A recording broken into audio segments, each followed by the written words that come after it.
Welcome to the Soilcraft Regen Agronomy Podcast. At Soilcraft, our mission is to innovate and lead in the field of regenerative agronomy, forging a path that empowers farmers to produce food that nourishes and heals both the planet and its inhabitants. All right, good morning and welcome to Regen Radio. This week we tackle compaction. What were you saying, Craig, about compaction? I was saying, I think that compaction may be a myth. A myth? Oh, come on, man. Like, everyone has seen compaction. We've all driven in a field and then looked at look, there's the wheel tracks and the crop is struggling. See? Compaction. Compaction exists, right? So what is compaction then? Doesn't that beg the question? And that's the question. To me, clay is so fine that can you really compact clay? Well, at least when I play with clay, I mean, you get a lump of clay in your hand and you hit it, you can displace it and you can mold it, but can you really compact it to be more dense than it is?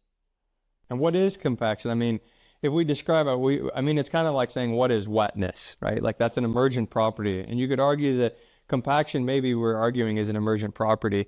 Because when we so what's the problem with compaction? I think if we talk about the problem with compaction, then we really know what we're talking about. The reason compaction is a problem is because what? Soil particles are too close to each other, which restricts root growth and takes away what we know is supposed to be occupying 50% of healthy soils, which is air, oxygen for respiration. So compaction really is what? It's the elimination of pore space, of oxygen, and for spaces for our roots to grow down into and to store water, etc., right? Yeah. So when you were saying about it being a myth, we're not saying that it doesn't exist, the condition doesn't exist in our soils by which roots struggle to grow and we have anaerobic conditions. We're not saying that, right? So what are we saying? Why are we saying maybe it's a myth? Well, I mean, think about the common concept. So like I have, good friends who I provoke regularly with my no-till antics, saying no-till is better. And they'll come back and say, yeah, but there's so many places with sand where they've gone no-till and they have compaction and they just can't do no-till on those sands. Sand's compacting? Really? And they're talking about people with sandy soil for sure. But, when you talk about compaction, I mean, think about ripping. You're going to do a heavy rip. What's one of the main things people talk about? Well, wait till June or July when the soil is dry so you don't get the sidewall smearing. Sand is sidewall smearing? So is it really the sand compacting or is there something else going on? And I think something else is going on from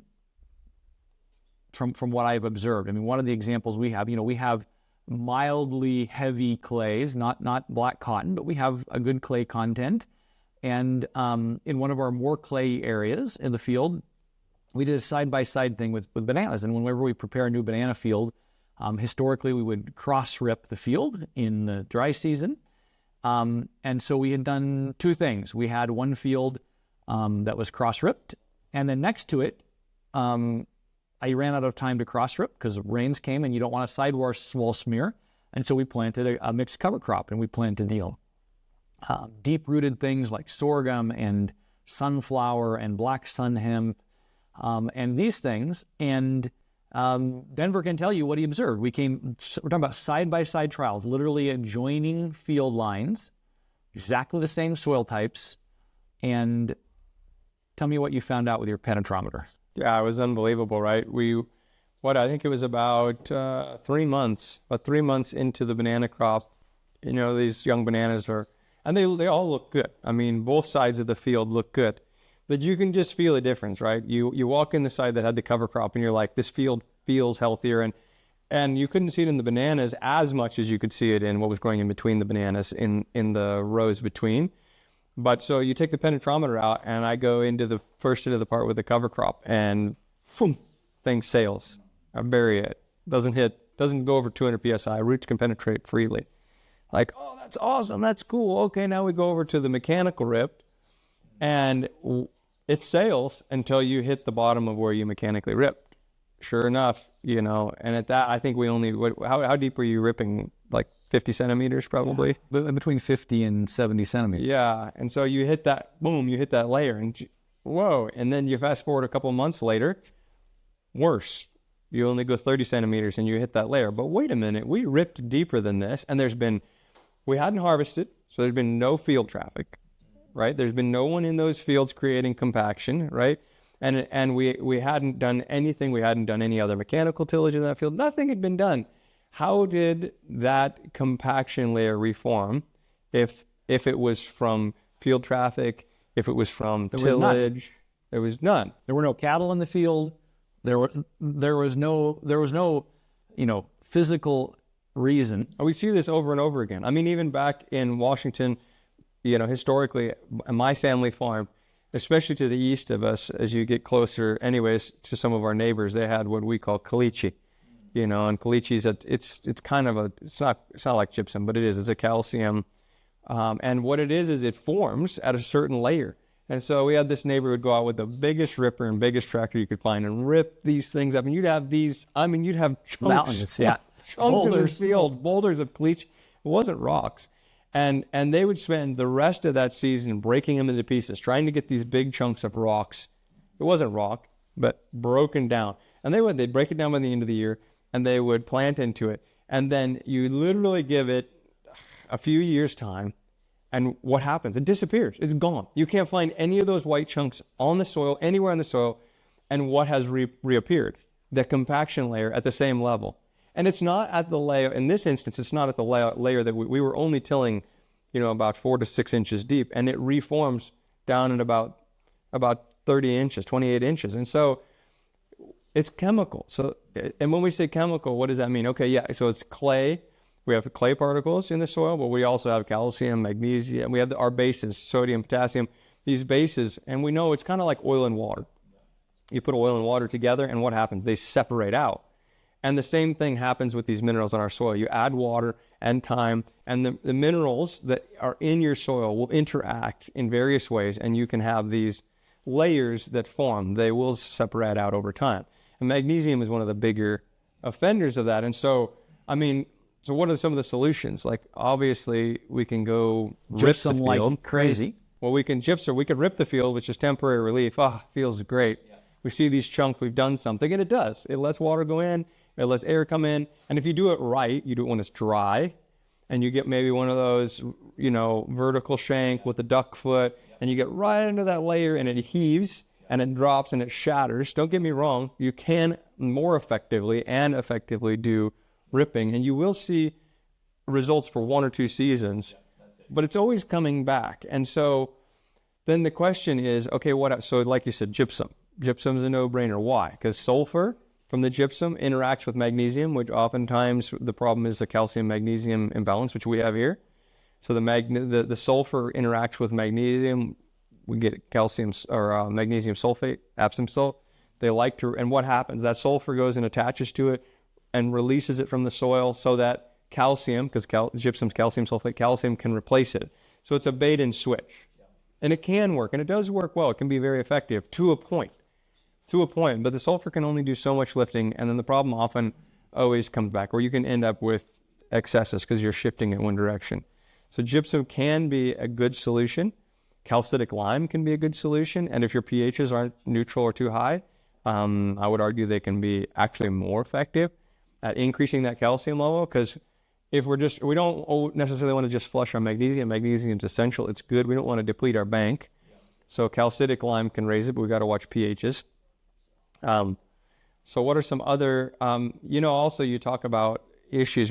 What are some of the issues with compaction and anaerobic conditions, right? I think in our case, historically on the farm, it was every other or every third year cross-ripping your field. So let's just talk about the economic impact to your diesel fuel and your tractors.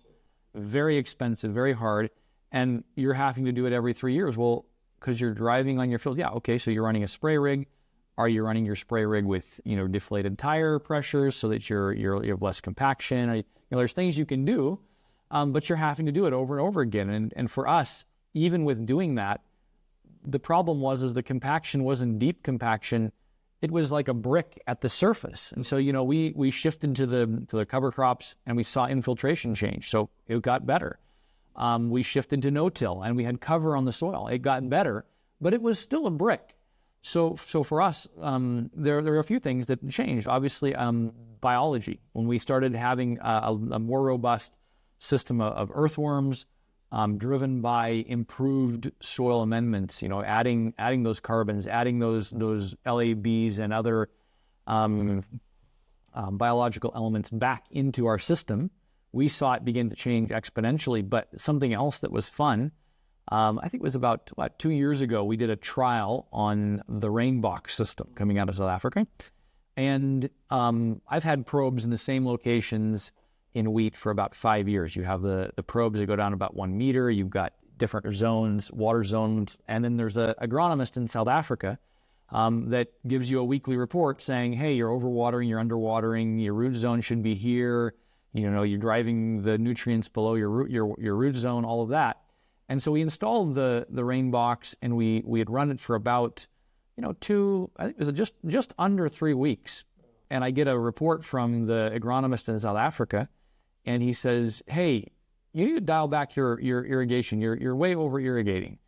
And I said, well, what does he mean by that? And I went back and looked at all of my as applied records, and nothing had changed. I was applying it the same amount of water that I had been applying for the weeks before. And so I got looking, and I realized almost to the day, not to the day, it takes a little while to have an effect, but within that 2 week period, the water that I was applying using the Rainbox system had opened up pores in the soil. So now I could use less water and it was more absorbable. My nozzles were cleaner. There wasn't the calcium buildups on them. And you saw the impact of that. And for me, I'm convinced, especially this year, you go back out, that between the biology, between the roots, that adding that water treatment system, we're now getting the benefit of our calcite and our calcitic line. And I don't need to go out and rip. So I'm saving money, I'm saving effort, and I'm actually saving structure, which is why I said maybe compaction's a myth, because I'm trying to think, where in the natural world do you find compaction? You don't find it in the Great Plains of the world outside of a salt pan. So is a salt pan compaction? Yeah, it's chemical though. It's chemical. Yeah. So yes, there are places in the world that are too hard to grow plants, but it's not a lack of steel that's the problem. It's a lack of biology. It's a lack of life, or a lack of cover on the soil. And so for me, I'd be interested. I'm not a soil expert, and there are those. Maybe we can talk to someone who can, cure me of my fallacy if there is one. But I'm not convinced that there's actually mechanical compaction that's persistent. I do think you can compact stuff driving on it. You can drive in the field with a sprayer rig, and you can see that it's lower than the other. But my question is will it stay that way? Mm-hmm. Well, in my experience, if you have living roots, you have biology that's active, you have moisture there, that goes away. And you can say, well, okay, we've got black cotton soil. Well, it's true. Black cotton soil is a shrinking clay, okay? So when it gets dry, it does what? It shrinks. So pieces of it tighten, and it opens up big, wide gaps in the soil, breaks roots, does all that stuff. Well, what happens when you add water? Well, it melds and molds back together. So if you go and shatter that in the dry season, and then you add water, are you really solving it through a mechanical process? Or is this really, again, a chemical situation? And we're talking about heavy clays. And you go to the other extreme and you talk about sands, and yeah, can you really compact sand? I mean, I don't think you can actually compact sand alone. You might be able to get a chemical, aggregate that includes sand to turn into sandstone. And you say, well, that's compacted. Well, that's true, but it's not the sand, and it's not physical compaction. It's a chemically bound situation. So that's my hypothesis. And if you don't like it, send a message and let's talk about it. But maybe a shout out to Isaac Madsen. Maybe we can get Mr. Soil in here, since he's just in Lusaka, to elaborate on this. We need to do it. Because, and that's to your point exactly. We forget, we struggle because we always see things in physical terms, but we forget often that that really we're still talking about electromagnetism. And all of these soil particles have charges. We know that soil has a negative charge and our bases have a positive charge. But, we try and imagine this and think, well, that's crazy, Well, it wouldn't be crazy if I put a jar here and filled it full of magnets. They would all be attracted to and repelled. You know what I mean? There would be attraction and repulsion. And that would form this. And if they all aligned in a certain manner, they would compact into a ball. And if they align into another matter, we call that tungsten. They would fly apart. Exactly. The density is greater. They'd fly apart. And that's really what's happening in soil. So I really think probably to a larger extent, even when we talk about compaction in sands, there's still that clay or mineral component of those bases and the positive and negative charges that are creating either the tightness or the looseness. And that's why we know that we apply gypsum. The calcium, what does it do? How does it interact with soil particles? It makes them align vertically. And when they align vertically, then it allows water in and air out. And magnesium does the opposite. They align horizontally, stack on top of each other. So when you go with a shovel and pop it up and you see compaction, what do you see? Plating. You see all these layers of plates where they want to fracture in that capacity. And rightly so, we can go out with a ripper, we can rip it and we can break those, and those sheets come apart, but they're still sheets. They're sheets on sheets. And that's one of the other big problems I have with it. Okay, we can alleviate it mechanically, but when we alleviate it mechanically, the particles are still tight to each other. It's just we've spaced out chunks of particles. We haven't given the roots, we haven't given fungi access to soil particles, individual particles. And that's why I think we see such an amazing response with the Rainbox. Why? Because we see calcium and sulfur, gypsum, reacting with the soils. Calcium positive, sulfur negative, and they react with things, positive and negative charges. And we need these. So I'm not saying that we don't look at that anymore. Absolutely we do. We need calcium, and so we can add calcium. But what we see with this is, especially in irrigated systems, you're going to be watering anyways. And so the water changes the water. Yeah, it's better. But then what's really happening is you have the pluses from the hydrogen, the H plus, or carbonic acid, which has a positive charge. And then you have the hydroxyl radicals, OH minus, that form from the ozone. And so you have the negative charge. And so what are you doing? You're actually putting both in. So you're having positive and negative charges. And it's from hydrogen and oxygen, which are both non-matter, which gets really fuzzy. But you know what I mean? They're not a metal. Yeah. We have gases that are exchanging. And so it's a very inert, if you will, way to change the nature, the way your soil is working, and to actually facilitate changes at a local level that have a global impact. Because you go out there and, okay, yes, so water does make black cotton soils, but they go from a brick to not a brick. But without making these changes through the base saturations and through treatments like the Rainbox, when they're wet, they're still tight. When they're wet, they're slimy. You've put those soils in, and they tend to be anaerobic, and you slip and slide around on them, or they build up and you become a foot taller by the time you get out of the field. And so let's think biologically and let's think chemically instead of just thinking mechanically. And when we do, I think we'll see that we can actually make permanent or more permanent changes to this temporary problem. So I've got a challenge for you. There's a farmer here listening to this whose hair's on fire, screaming, "You don't know my field. Just come take a look." Just take a section, a small piece of your field. Go plant that diverse cover crop on there. Rip next to it. Put some extra biology on it. And come back in a year or 6 months and decide for yourself. See if there's anything to it. Because if it is, it might mean a big increase to your bottom line.